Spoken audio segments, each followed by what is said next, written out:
हुदल लिल मुत्तकीन, ये हदायत है मुत्तकीन के लिए, डरने वालों के लिए। इस पे एतराज़ हुआ है कि ये कैसा कलाम है कि जो सिर्फ मुत्तकीन के लिए हदायत है और जो लोग हैं जो गोया सरकश हैं उनके लिए हदायत ही नहीं है। तो बात समझ लीजिए क्या बात है। बात जो कही, जो लोग मुखातिब हैं, अव्वलीन मुखातिब हैं, तो कौन है? मुशरिकीन मक्का हैं। उनका दावा क्या है? हम खुदा को नहीं मानते। नहीं, वला इन सालतहुम मन खलक़स समावाति वल अर्द लयक़ूलुन्न अल्लाह, अगर आप इनसे पूछें आसमान और ज़मीन किसने बनाए, वो लाज़मन कहेंगे कि अल्लाह ने बनाए।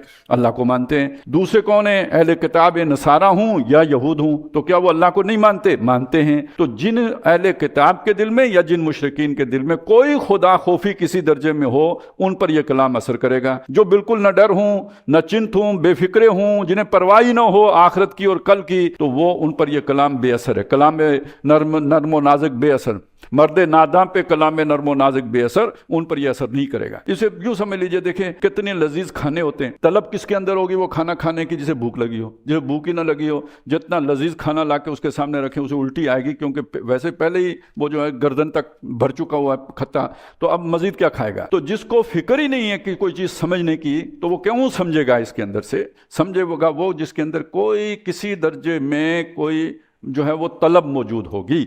फिर ये कुरान उसे उठा, कोई बीज होगा जिसे तनावर दरख्त न आएगा, सिरे से बीज ही ना हो, तो वो फिर उसके लिए ये कलाम नर्मो नाज़िक बेअसर साबित होगा। तो यहाँ मुत्तकीन से मुराद आखिरी दर्जे का तकवा नहीं है, बल्कि मुत्तकीन से मुराद वो तकवा जो एक तलब सादिक पर दलालत करता हो, उस तकवा का जिक्र है।